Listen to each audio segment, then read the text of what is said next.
Hello and welcome to Get Yourself Optimized. I'm your host, Stephan Spencer, and today it is my pleasure to have Anat Baniel with us. Anat is a psychologist, best-selling author of two books, Move into Life and Kids Beyond Limits, and the creator of NeuroMovement, a powerful methodology that uses physical movement to rewire the brain. Anat was a previous guest on this podcast a few years ago, episode 198. She's back, and we're going to have an even more amazing conversation this time. Anat, it's so great to have you back on the show. It's wonderful being back with you. I'm curious to see what you want to know. Well, I've had some pretty out there awakening experiences since the first interview we did 3 years ago. So I do want to go on kind of a metaphysical, spiritual bent if you're game. Are you up for that? I'm certainly to trying, and I'll tell you if I can participate or if I have anything to contribute in this domain. Okay. Sure, Okay. absolutely. Awesome. So the first thing I would love for us to explore is, was there some sort of synchronicity or non-chance coincidence that brought about neural movement and your Anat Baniel method? Um, well, eh, if I think in terms of synchronicities, there's been a long chain of synchronicities. It wasn't like one event. Mm-hmm. You know, as you know, my background, of course, clinical psychology and other dance, and I also studied statistics, which became a very important part of my work, even though I didn't know that will happen. But the biggest influence in the path of my career was studying and then traveling and working with Dr. Feldenkrais, Moshe Feldenkrais. And I met Feldenkrais, encountered him on a weekly basis since I was 6 years old or 5 years old, uh, because my father, a scientist, met Feldenkrais and was so impressed with what he was doing. And Feldenkrais was um, experimenting with the movement lessons he was creating. So my father put together a small group of his researchers, 10 of them or so, and once a week, Feldenkrais would drive to where we lived in Israel and would give this group a movement lesson, and I was just hanging out, because there was no babysitter or anything like that. So, and I remember him from then, but it just happened, and then I started studying with a dance teacher that studied with Feldenkrais. So I started doing his work around the age of 7, once a week, and that was just happened. And then fast forward, and I'm in the university, and I'm going to grad school, and by that time I realized that I want to work with people not solely through the verbal interaction, but also bring the kinesthetic and movement one, and the feeling of self. And I was also very interested in the human brain. So I was taking courses in the university and things like that that had to do with the brain and so on. And I was searching and searching. And then 6 months into my search, I recalled what we call the little girls, we called the lessons on the floor, the Feldenkrais movement lessons.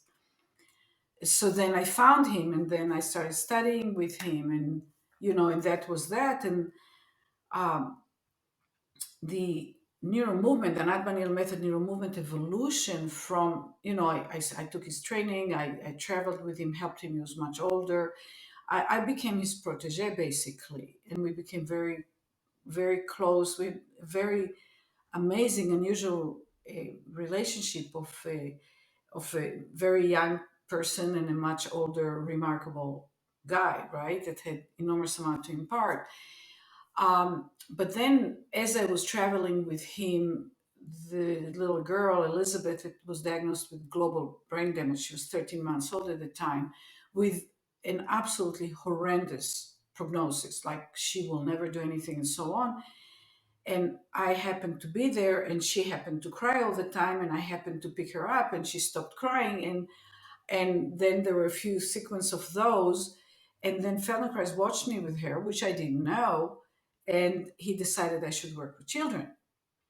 So, and I was working a lot with dancers and musicians and some athletes. I mean, I was both young and I was in that world of high performers.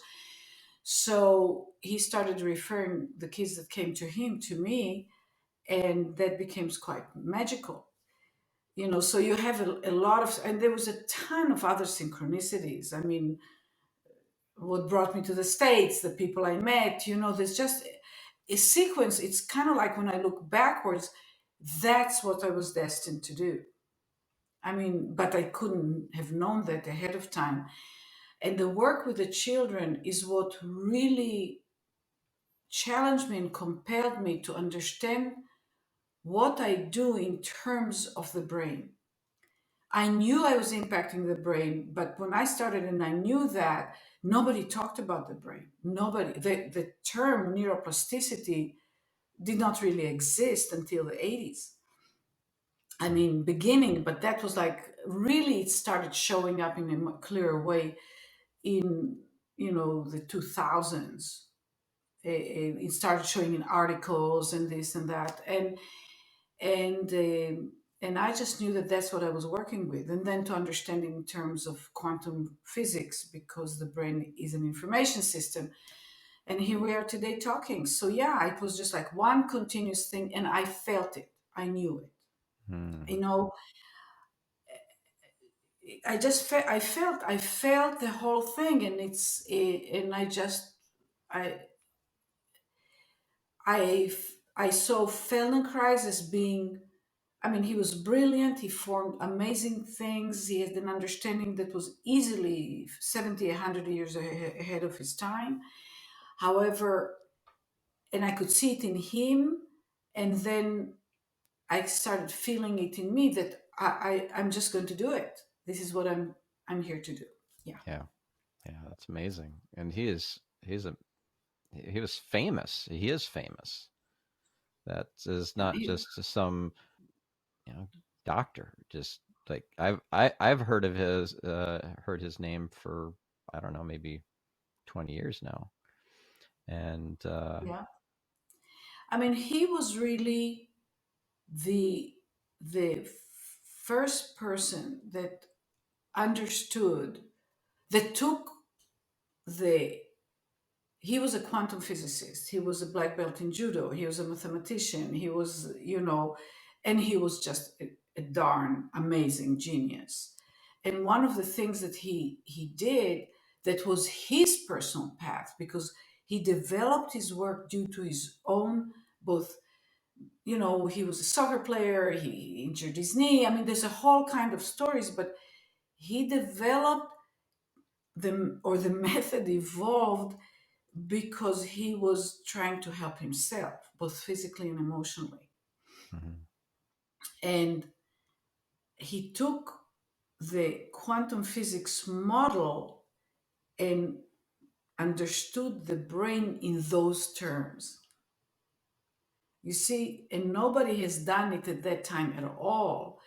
And anything that people try to help themselves or others in terms of movement was done on a mechanical level. You stretch it, you pull it, and all that stuff. And there was a complete sense of division between mind and body. Today, it has come a long way, but still, most of what people do is the relationship between mind and body. And next step to do, there isn't there are relationships within the system. The whole reality is formed dynamically through the here and now relationships. So if you think of movement, like you talk it walking, what's walking, if you really look into it, it's the relationships between the parts. The ankles, the knees, the hips, the shoulders, the spine, every vertebra, the neck, the eyes, in a dynamic, functional way, the relationships that the brain puts it into that makes it so there is what we call walking. You mess up the relationship at any second sufficiently, the walking will stop. The person will fall down, whatever. So, It's very hard to understand, but reality is formed through the dynamic relationships of what we are generating in any given moment. And that is what the brain is in charge of. And when you really see it like that, that I see it like that, I don't see a difference between someone's emotional expression versus their motor expression. It's different aspects of the outcome of what the system is generating second by second. And that level of kind of like, it's not the same, just like not every movement is the same as every other movement. On the contrary, it's highly differentiated, but it's a manifestation of one system or different manifestations. And that's very abstract and so on. And what happened when I started working with more and more of the kids, because parents started bringing them to me, I continued working with musicians, with this and that. At a certain point, I asked, what about what I do works? And that's where I am today. And of course, it keeps evolving because once I defined my own essentials, I got a big jump in my own understanding of my own work. It was funny. Once the distinctions became, I formed the distinctions and then the distinctions impacted me. Very cool. Yeah. And I'm curious to hear what happened. What was it about the what you were doing, or kind of like what you were broadcasting, or I don't know what was part of the field around you, that when you picked up this child who was crying all the time, she stopped crying? Well, I would be lying or pretending to know that I know the answer. What I do, so I don't know I can't say I know that that's it, but I can tell you what I felt. So the situation was that beautiful young couple in their 30s coming in with a 13-month-old child that was diagnosed with global brain damage, and we were set to put her in an institution because she will never do anything. Okay, so that was the context.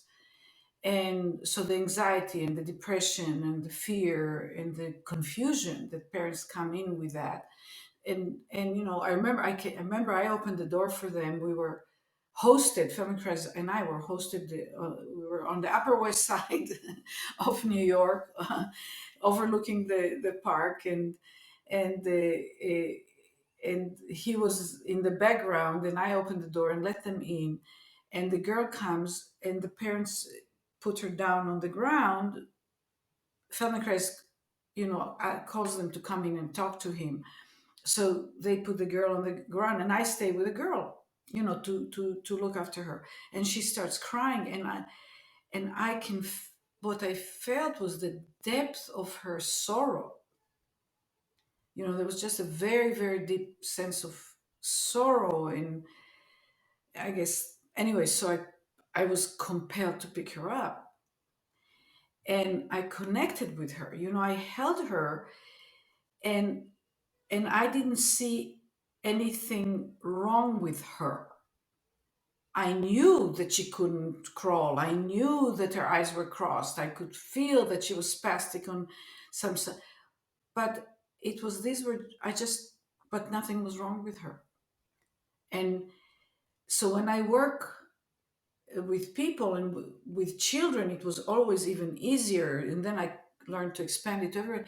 Nothing is wrong here. It's just what it is. For me, when I picked her, there was nothing wrong with her. She was a very fully feeling, fully experiencing little body human being, and I I just held her, and she's just stopped crying, and she cried a lot.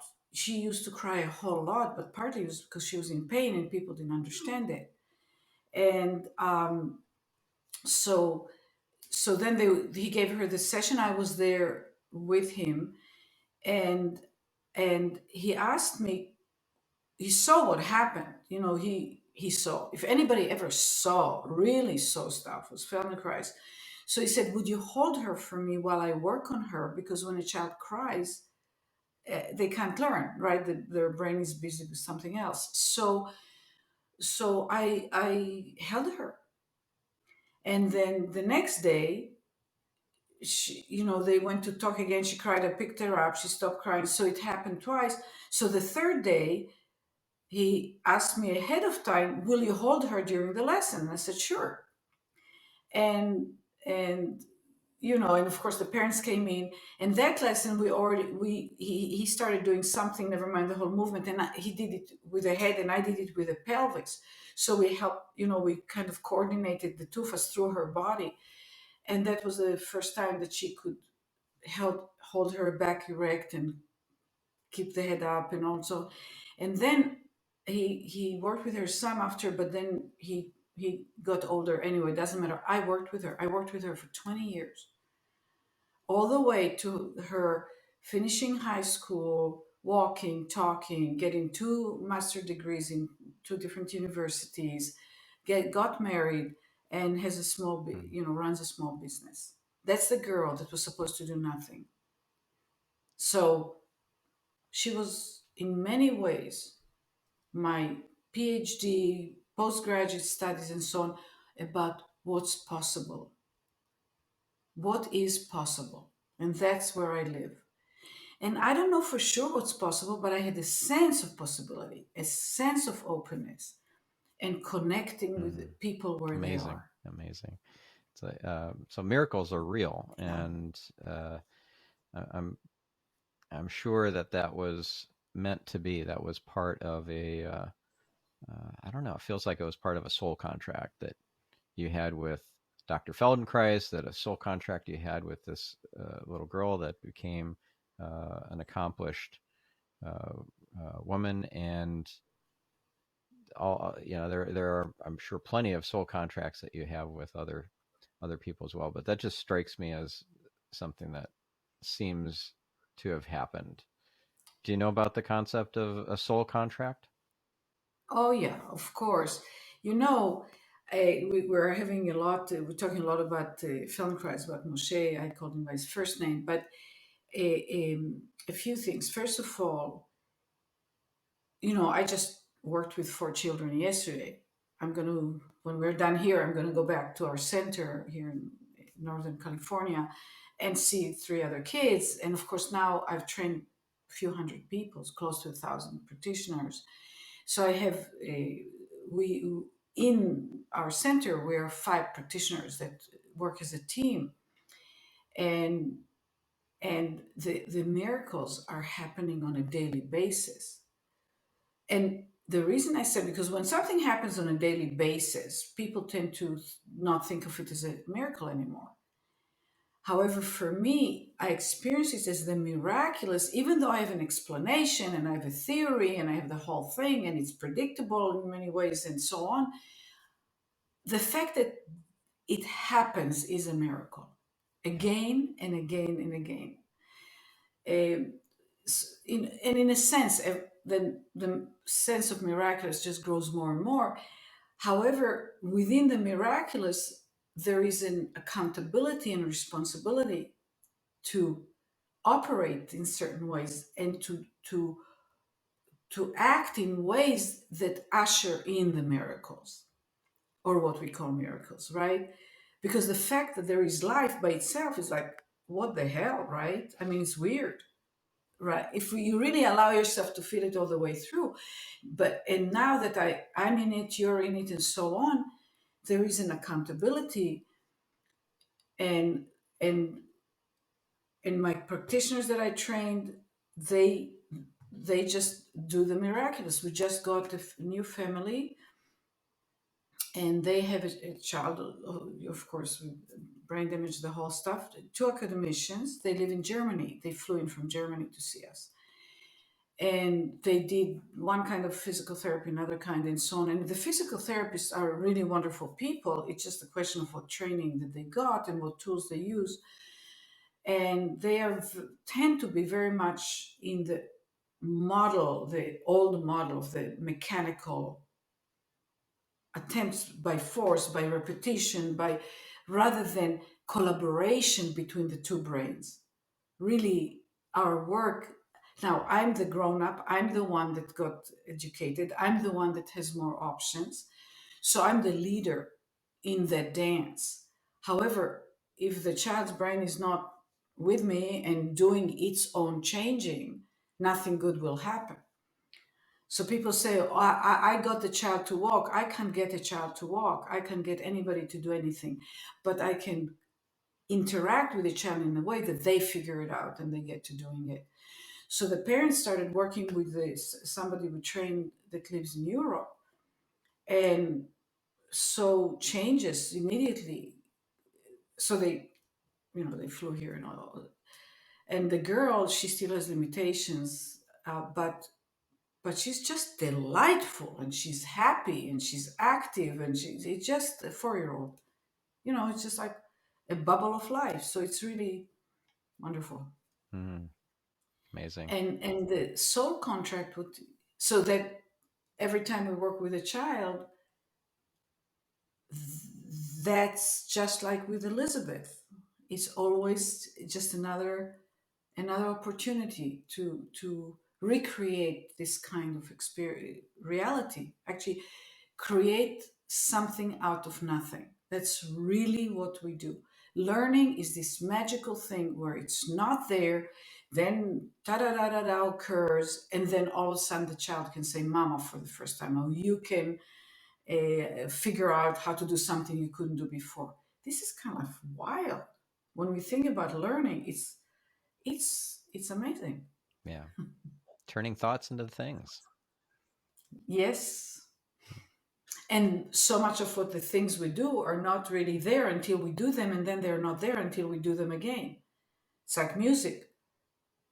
The song, we remember it and we feel like it exists, but it only exists when it is either heard internally, sung, or put on open your iTunes or something.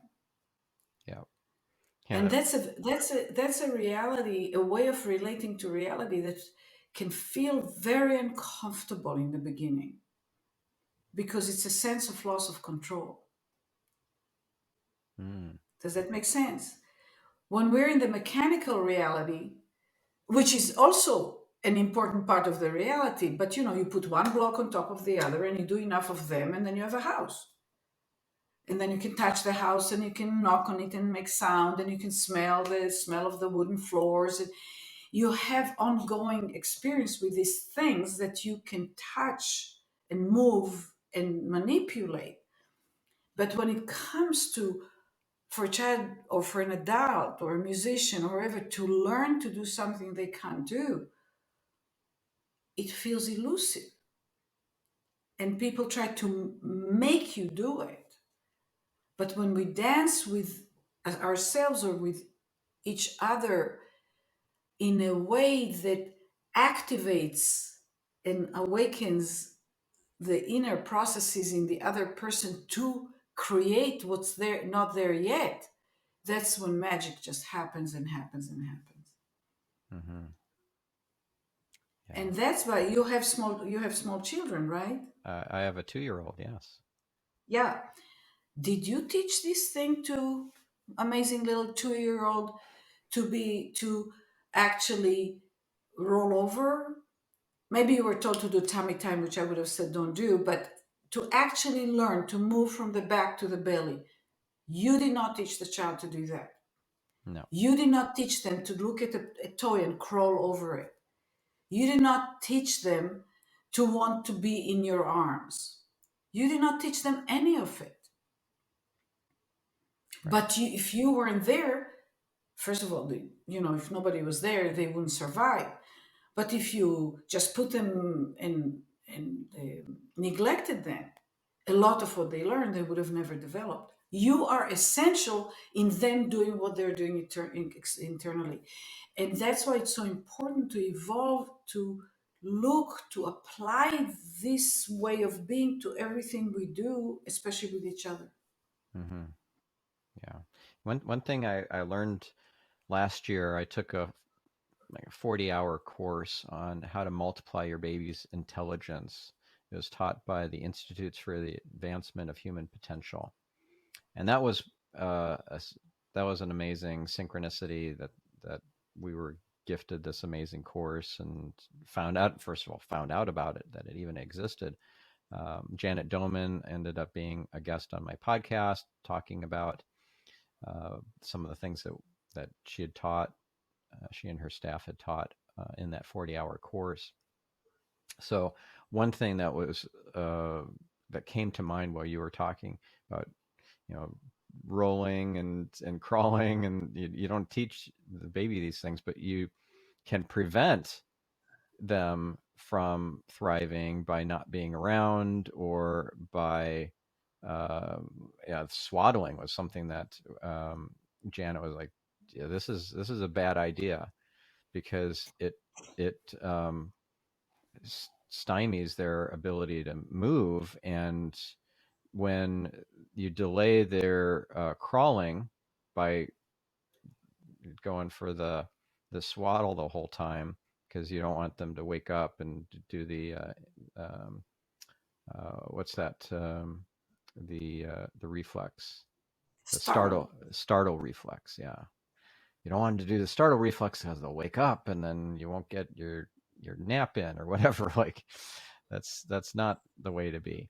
And she showed a ramp, a padded ramp that you put kind of downhill, and you put the maybe 3-4 week old baby on it, and without any kind of clothes, just the diaper, and he or she, with enough practice of, enough times on this ramp, will start to crawl. And I've seen videos of 3 week old infants crawling on these ramps, and then their brain goes into hyper uh, growth and hyper learning mode, because when a baby is crawling, then the dangers multiply, and so you um, stimulate their learning by getting them on this ramp. And that was just one out of a bazillion different things I learned from that 40-hour course on how to multiply your baby's intelligence. I'm curious to hear what your thoughts are on that. Well, are you okay with have me telling you what I really think about that? Of course, of course. If you Okay, have a so differing opinion about it, I want to hear it, and I want our listener to hear it too. yeah, yeah. Uh, okay, the um, the domain de la. Okay, I won't start there, but it was based on Temple Fay. Was a neurologist that had some very important insights, where Mm. people really. It started with the Piaget did it on the cognitive level, and then there was the I forgot another French guy that realized the realization that there is a system, sort of a roughly identifiable progression in the stages, so-called stages of development, was a pretty novel thing.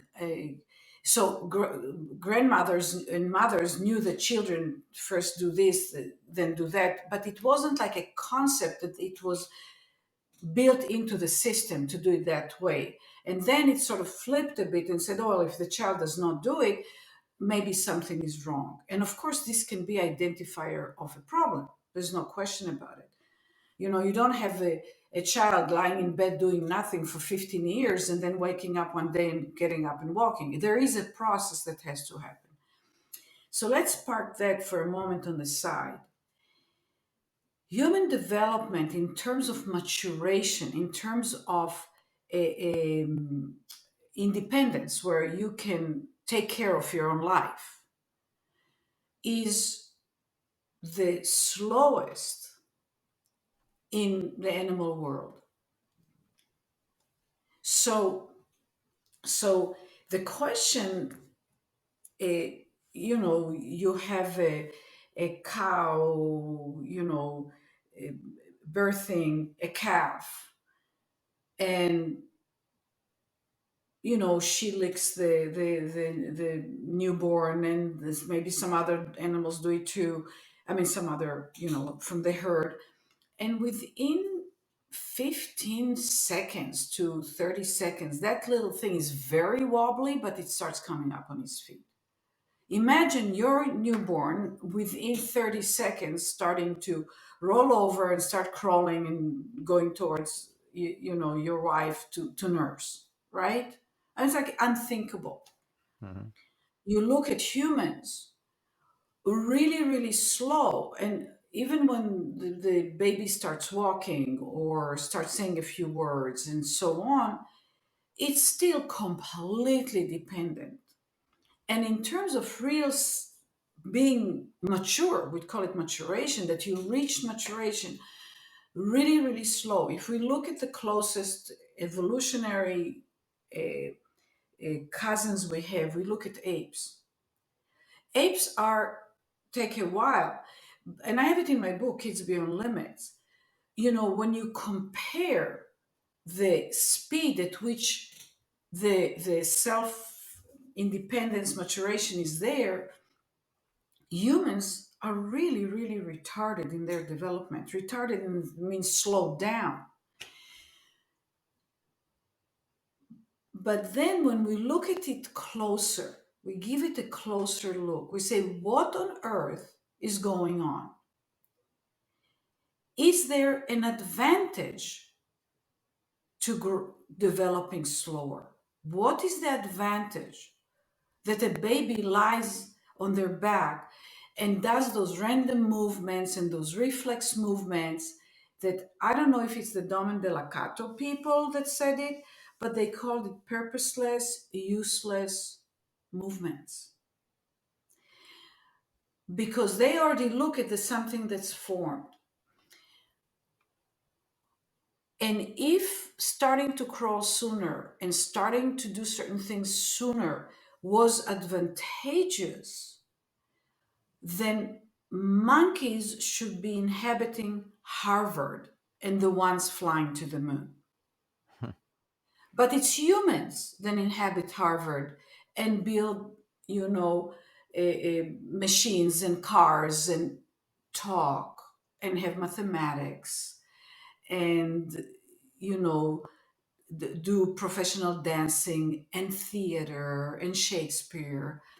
So, and the point is, so I'm taking my time here because it's important, because emotionally, the thing is, again, it's the mechanical thing: faster, better; sooner, better; stronger, better.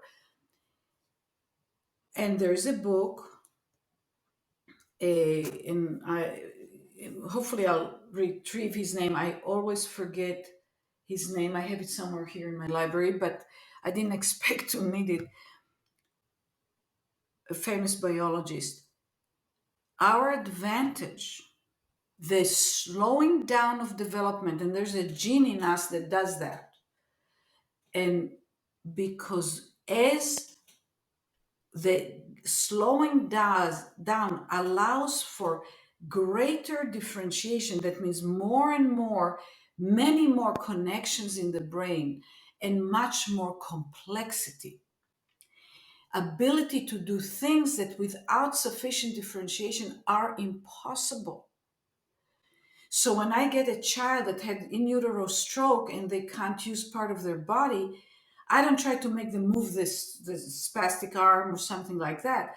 I work with them so that the differentiation in their own brain gets to a point where it allows for the discovery of how to control this thing, how to do the complex thing. I don't think there's any advantage for a baby to start crawling sooner.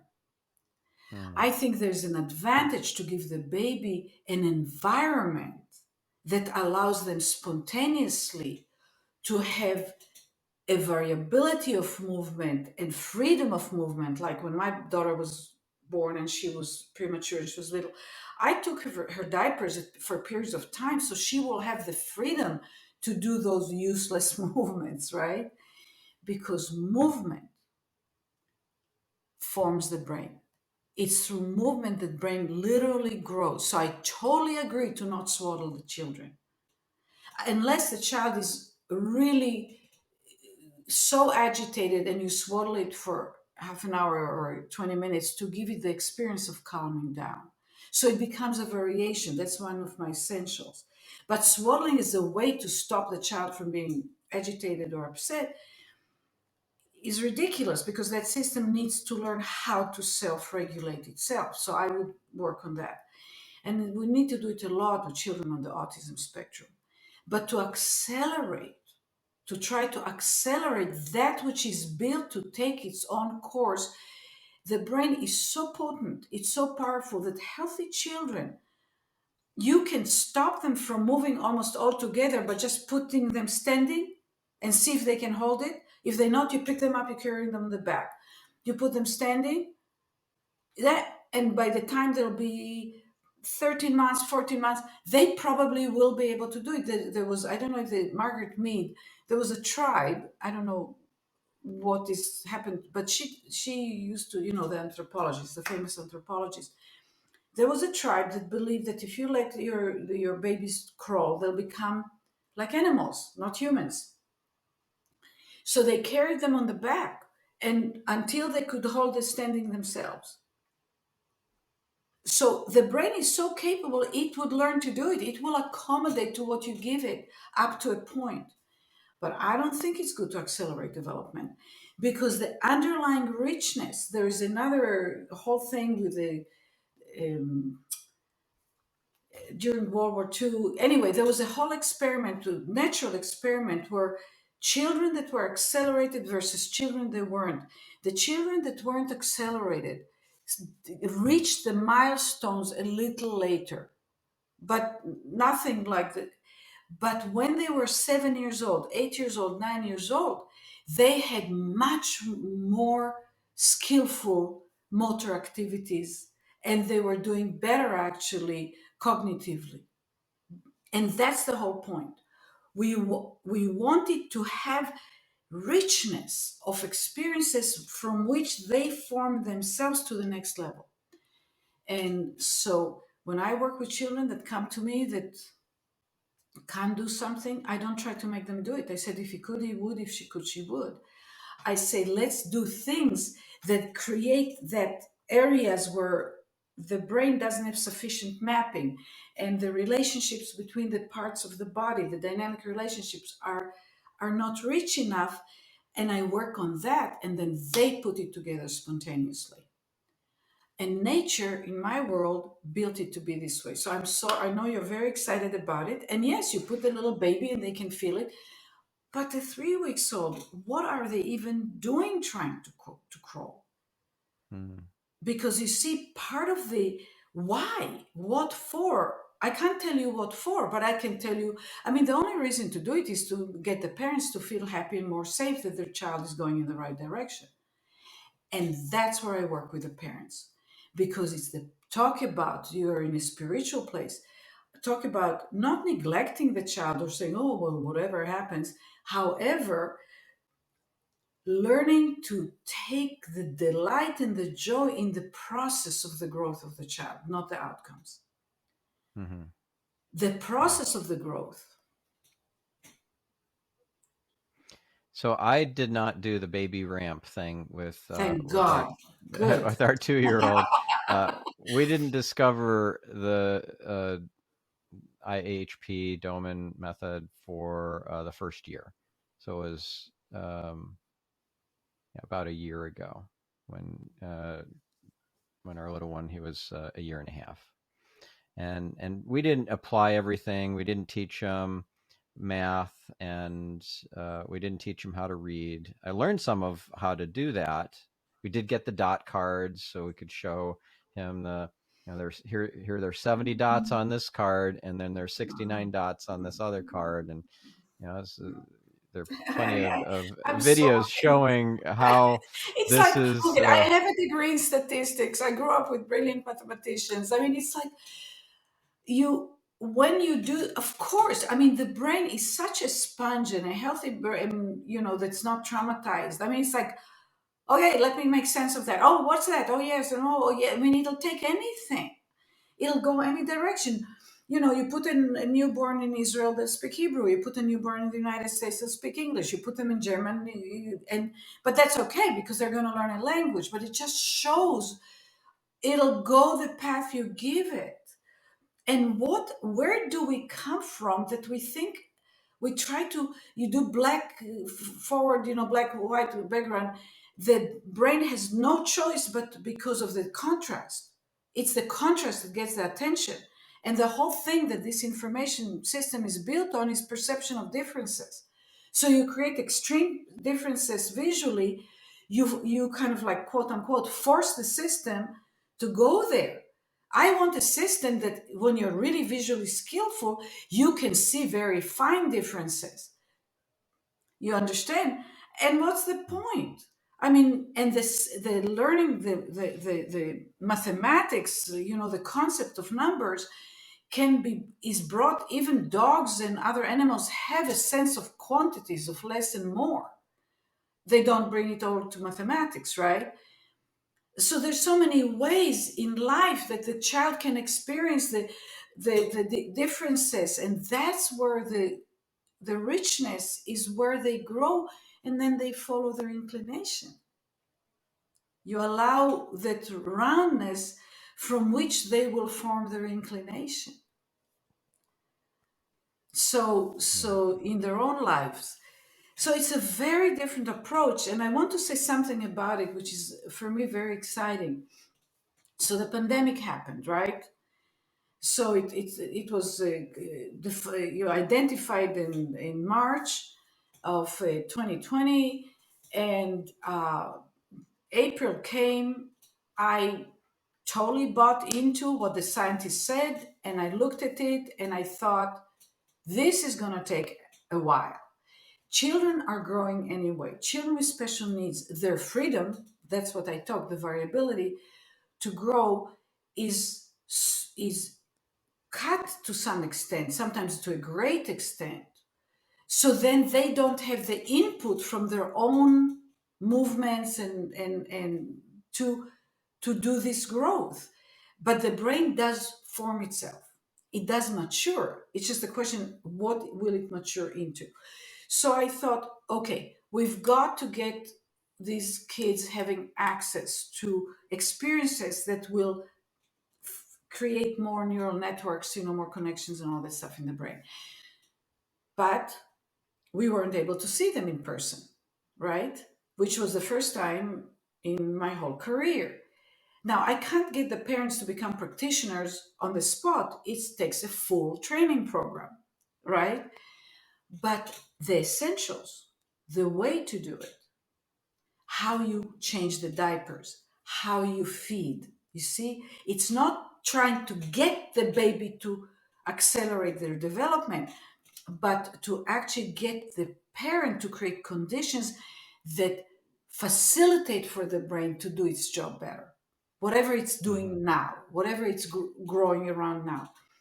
So, and the thing that once we started doing it, we started coaching the parents. By the way, we will show them how to, you know, just narrate to the child what they were doing, simple stuff, and a lot of backing them off, allowing the child to do and feel what's going on. Children, so here we're working with the parents. One session, child starts that never could go downstairs, starts going downstairs. Those Mhm. environment allow their brain to figure something out, right? And as we were doing the coaching, I realized that the biggest challenge is that everybody is trying to fix the child. And the thing we need to do is connect with the child. And that's what I told you about, Elizabeth. So I created a course, a new course, online course to parents that I call From Fixing to Connecting. Mhm. And in that course, where I take them step by step, 10 weeks, using the essentials. And then they go and they start practicing. And what they do is when they look to practice the essentials, because each essential drives connection. with a child, but also create stuff in terms of richness where things can happen. The parents confront how challenging it is for them to connect with their child rather than, especially the child with special needs, like seeing the child as a project they have to fix. And the miracles that start happening without the parent direct, because they can't, thank God, but they can't directly, they can't be a practitioner, but the home life.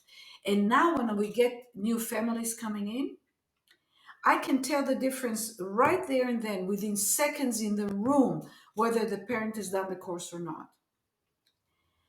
And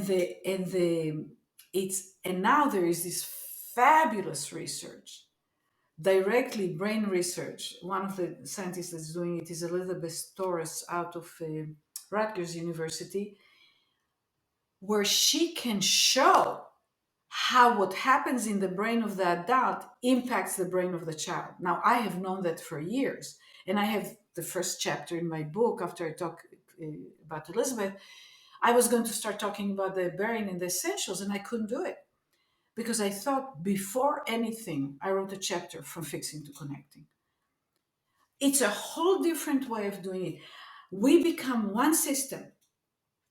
And you know what? The human brains, not just human brains, but I'm talking about people right now, are built to connect and become one system while they're connected. Yeah. And that's where the It's like power is. quantum entanglement. Exactly. It's so I take I use the video of, a mama dolphin and baby dolphin, and the baby dolphin is a little to the side behind, or sometimes a little back, and they swim. And there has to be an adult dolphin swimming with a baby dolphin for the first 3 months nonstop. 3 months. Nobody teaches the baby to dolphin to swim, nothing, but they have to swim. And if the adult is removed for any reason, the baby dolphin will sink and die. Okay? So, what is happening? The mama dolphin creates a current in the water. The baby dolphin is carried by the current, and their little da da da. It looks like they can swim independently, but they can't. That's what my approach, which I call fixing to connecting in the 9 essentials, the NeuroMovement, is all about. I use myself to meet the person where they're at. The baby dolphin is where they're at, and start doing swimming. That means using movement and sometimes talking and so on, conceptual stuff. But swimming near where they are at functionally, and do little variations, so their brain starts creating new connections. And the speed at which they estimate the connections happen when this kind of learning happens is 1.8 million new connections per second. When you force somebody to do something over and over again, or if they do it automatically, zero new connections.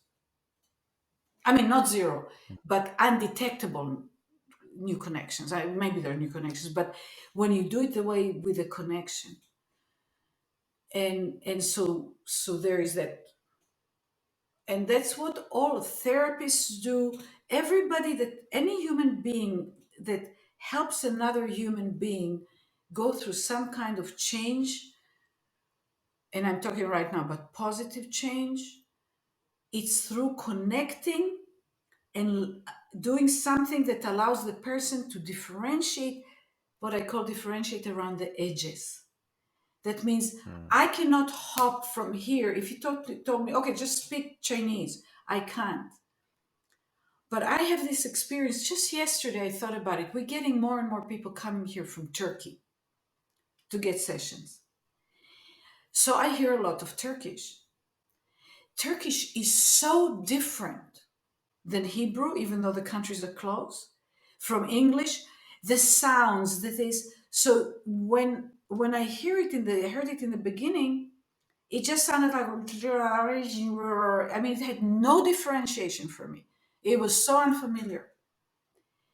And now that I have this Turkish happening, and this week I have a lot of Turkish. Yesterdays I was working and the mother was talking to the child and the child was talking back to the mom in Turkish. As I was working with the child, I could start getting distinctions of where a sentence begins and where a sentence ends. And I could feel it.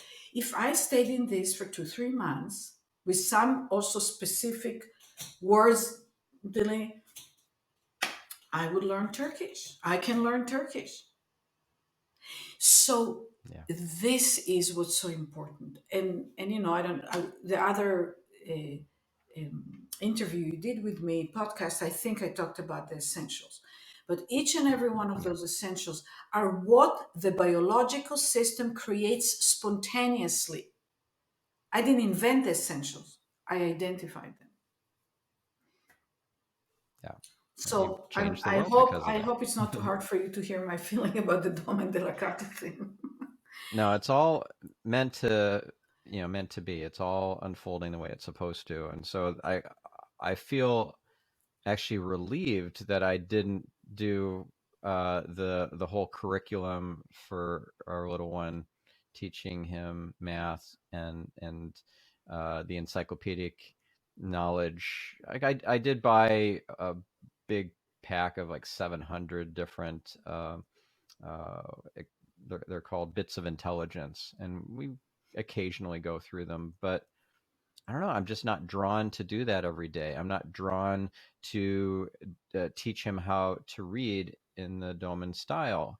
And I felt bad that I got this incredible gift, this 40-hour course, and I learned all these great things. Some things just really resonated for me and stuck. Like, don't try to test your child all the time, right?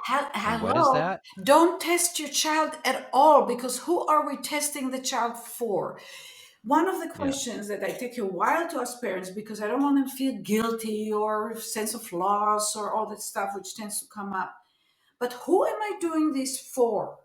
Who am I putting a 3 week old on an inclined padded board to start doing? It's not real crawling, it's just movements that that start propelling them forward. Who am I doing this for? You're not doing Mm. it for the baby. I promise you the baby doesn't ask for it.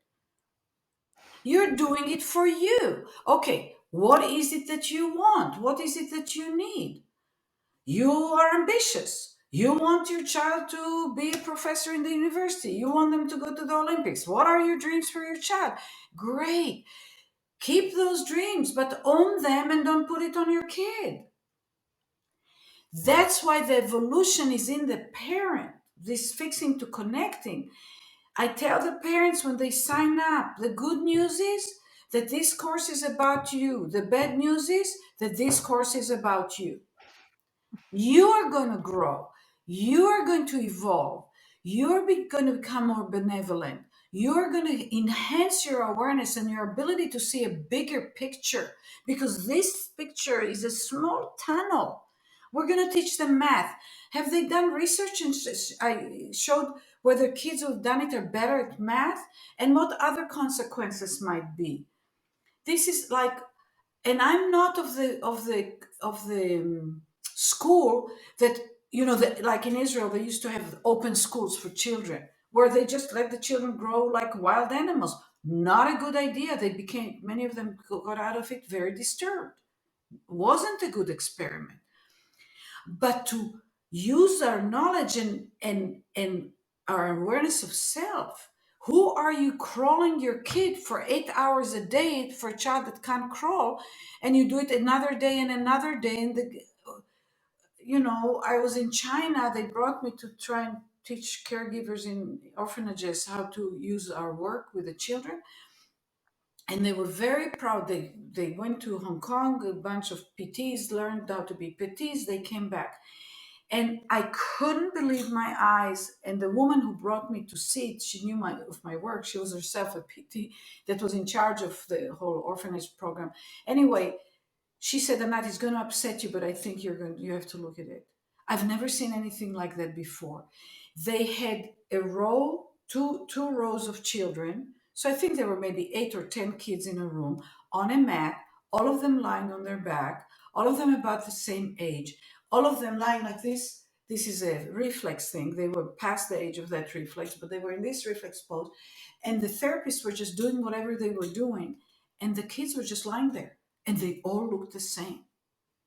I don't even know how they succeeded to do that, but that is, must have been driven so forcefully and so that the children surrender.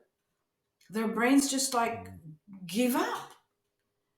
I mean, talk about me getting upset. I mean, it's like, I mean, there was nothing I could do about it, right? But then I went down and they brought to me he must have been four or five Chinese boy. And the women who took care of those kids were actually women, usually in their 50s and 60s. They go into retirement really early. In China, they retire these women way before they need to retire. So then these women were recruited into those orphanages to just take care of these kids, which is beautiful. That was a beautiful part. And the kid, again, I got this child that didn't expect to be connected to. I had this also in Morocco. And I started doing what I do. And I started, dancing with the kid where he was. And he changed at a speed that you can't even imagine. Just one demonstration. And they were totally moved. And I tried to explain, it was very, it's a very short time to transform them. And then in Morocco, they brought me also, they had PT, they were proud of it, but also the very forceful and repetitive. And they're, but they were the people that were doing so loving, the culture so loving. I said to them, what do you want to get? They said, the kids cry a lot. We would like the kids to not cry so much. I said to them, the good news is when the child is still crying, the Chinese kids were not crying anymore. When the child is still crying, that means there's enough vitality and health there to work with. But you have to pay attention to it, right? It's a communication. And so they brought to me a child that they found that somehow survived on the streets. Their mothers that have children out of wedlock, it's dangerous for them. So they find a way to, I don't know, and they sometimes just leave the kids in the streets. The princess started a program to get those mothers to bring them somewhere so they wouldn't, yeah. Anyway, these kids, every time they brought him into a room, he starts screaming. And they when they took him outside, he calmed down. So they brought him in for me to work with him. And actually, Dr. Michael Merzenich, I did this trip with the father of neuroplasticity. He was there. He watched the lesson. And first, the kid was like a wild, out of control. I don't know how he survived, but you know what it meant to me that he survived? That he had such a fabulous, powerful brain. I mean, he had to be a genius to survive, but he didn't look like a genius. I'm giving you an example that's the opposite of what you told me about Domen. And within 15, and we have it on video, within 15 to 20 minutes, this kid, he realized, all of a sudden, he realized that something was different. And he didn't have to be in this crazed survival mode.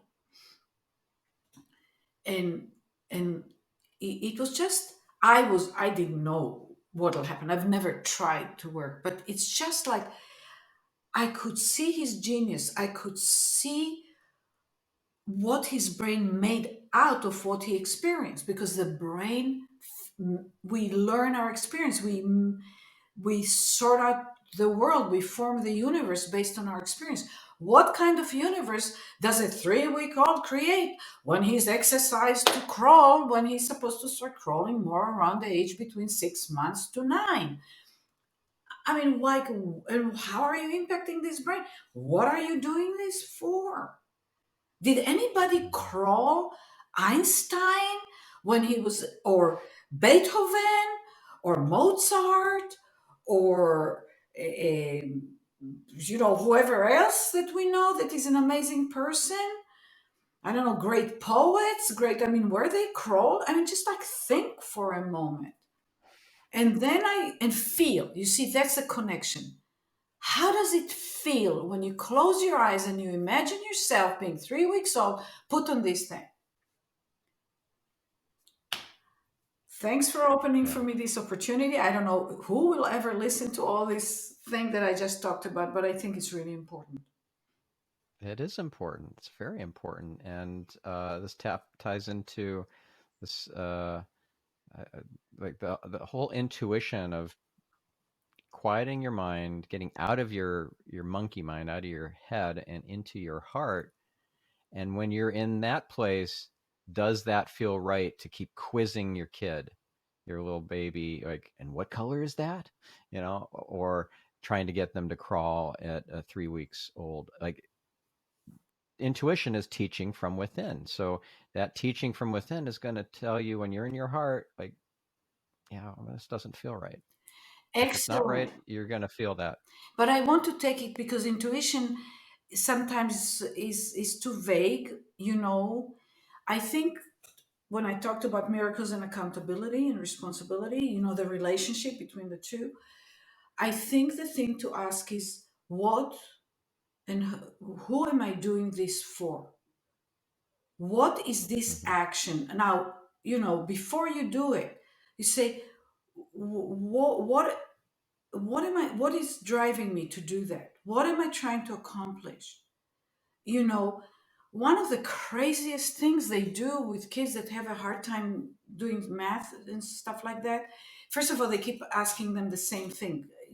I've had kids that have real issues due to, like, one child with a fragile X chromosome disorder.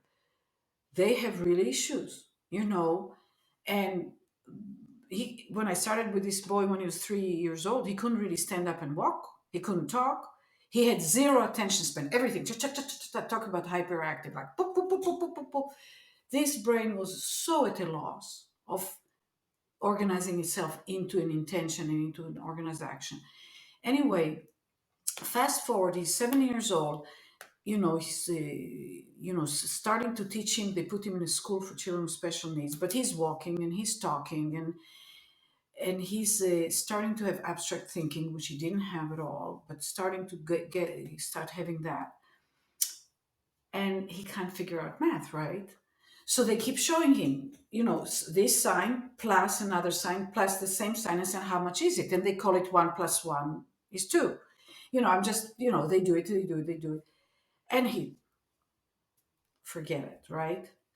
So, so then a few things happen. But one thing that I want to mention is, as I'm doing it, I see that he has no idea. And I didn't know how to do it. But I was confronted with the child that obviously has some intelligence, but extremely challenged with abstract thinking. Numbers are completely abstract thinking, and people just barraging for hours again and again. So I asked him, let's just call him John. I said to him, John, I stopped everything. I also do the movement to calibrate the brain and to upgrade the quality with which the brain works. So I did some movement before, and then I set him up and I said, "What, what do you think numbers are for? Hello, why are we doing this?" So I just made it up because I got like, what are they wanting from this kid? Now, I have a degree in statistics. I was good, obviously, in mathematics, but I never thought about what numbers are for. So I had to go there. And I said, what are numbers for? And he looks at me and says, I don't know. I'm stupid. So his intelligence got him to figure out what's going on. He's stupid. I said, no, you're not stupid. It's the people who try to teach you to do math that are stupid, honey. I said, because I had to liberate him. I mean, of course, we had to change that belief immediately. And Mm-hmm. then I said, what are numbers for? And I took examples about if he has two toys, he had those figures, from some kind of game or something. I don't remember what it was, but he had all of those, 4 or 5 of those, characters. And he had an older sister. And I said to him, um, you know, at a certain point, that's the point I want to make, doesn't matter, that I said to him, as we were working, I started giving him different options and variations, and I created, big differences. Like, do you think if I take one of this and one of this, it's a million? Everybody knows that a million is a big number. Everybody knows that one is a small number. So I didn't care about the math. By the way, I tell the kids, I said, don't worry about giving me the correct answer because I already know what it is. Hmm. I know the answer. I take it exactly the other way. The freedom. I said, Don't worry about me. I know the answer." So then when I kept asking him questions, I did a huge amount of variability, but when I asked him questions, I realized he's guessing. He learned to guess. So if you ask the kid, well, how much is 1 plus 1? And they say 5, you say no. How much 1 plus 1? You ask the second time, but the fifth time they say the right number, they say 2. You think, oh, great, they figured it out. No, they guessed it. So do you know what's the next thing that I did with him? I said to What's him, that? do you know what guessing is? He said, no. So I took him through a whole story where he guessed something versus he knew something. And I said, that's guessing, that's knowing. This is my approach for learning math. Amazing. And do you have, you said you have some of this on video, some of these different breakthroughs and stuff with these Oh, I have kids. thousands of hours by now. They now, But yeah. anything public on YouTube that we can maybe include some video embeds on this episode's show notes? Yeah, I don't think a I don't think that one was quite a few years ago and it wasn't videotaped, but we have tons. And what we can do, we have edited videos, and we can, with me, with a voiceover that I've been using in presentations, in conferences and stuff. So we will give you just, if you don't mind emailing, we will Hmm. give you one that is with autism, one that with a child, autistic child, but they couldn't figure out to read and write, and how what I do with him, and within one session, he figures out to identify the letters and to put them within the lines. He was already 10 Wow. years old, and he couldn't do it. Of course, I did a lot of other things with him, and his brain got to work better and better before we did that. But that, it's a little. We can select one with a child with cerebral palsy, and that we show the progression of that child. That had the horrible prognosis. So we Hmm. can give you like 3 different diagnoses. So parents, but the thing that would be very important to say there is to say that even though this is done with children with special needs, this is the same way and principles by which the brain works with healthy children. Right. And let me tell you one thing, because we're working with a child from Canada that's now about 3.5 years old.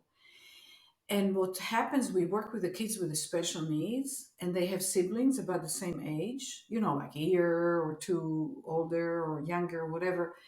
But especially it's more clear when the sibling is older, that the child that was like behind and challenged, they become more intelligent than the siblings, because their brain evolves to be a better, stronger brain. And that's a quote from Merzenich about my work.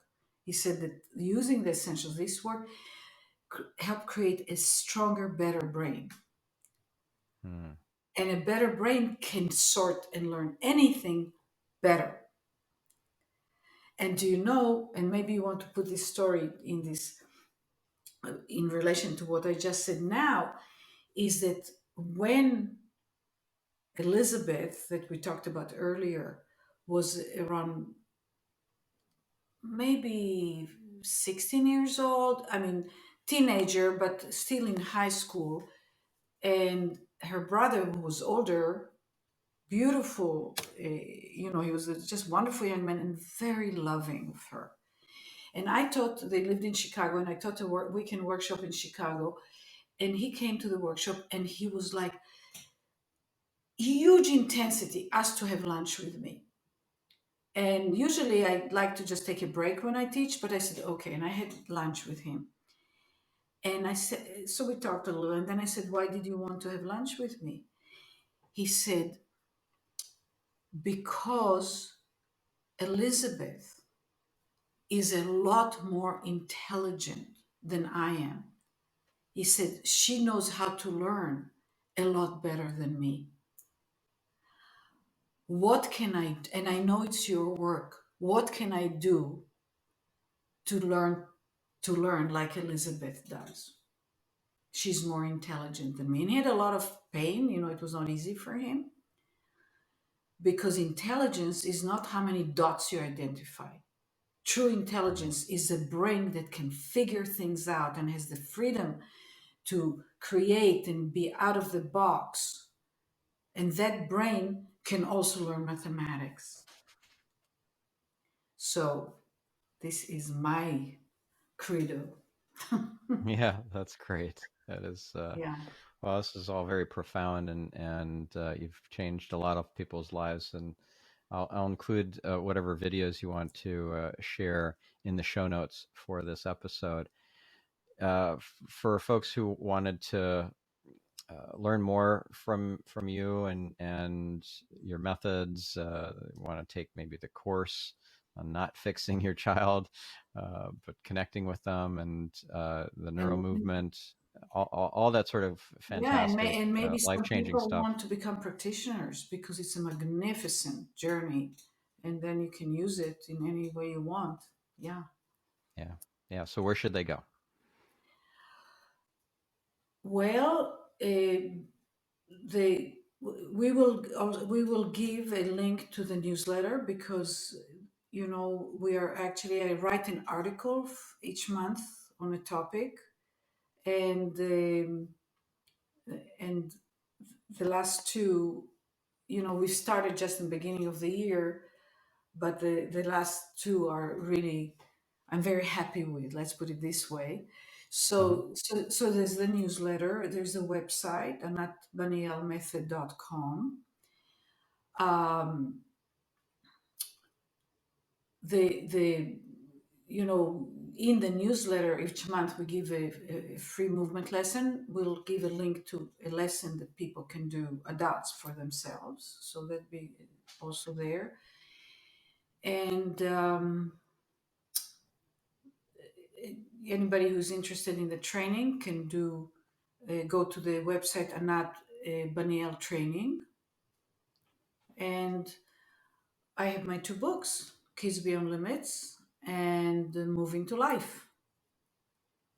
Yep. And we'll include all these in the show notes, all these different Yeah, and resources. also by the time you're doing when are you doing I think you're putting it up in a few months or something. I don't know Right. when you're going to be putting it up. Do you know when you'll be putting this up? It'll probably be September, October. Okay. Well, so if you're going to be putting it up, then I'm starting to do what I call town hall once a month, where Hmm. it's half an hour, and it's 10 minutes to start, 10 minutes with a movement lesson, and the town hall focuses on something, and then 20 minutes Q&A live. I mean, the whole thing live. Yeah. Awesome. That sounds great.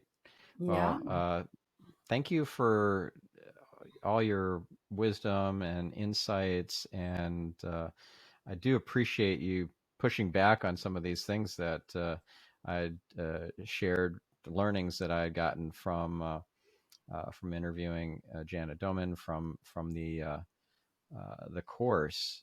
That's really helpful to hear another opinion, and what you said made so much sense. So thank you so much. And again, listener, anatbanielmethod.com is a great resource. Go check out the stuff there, and the trainings, and hopefully maybe even become a practitioner. We'll catch you on the next episode. I'm your host, Stephan Spencer, signing off.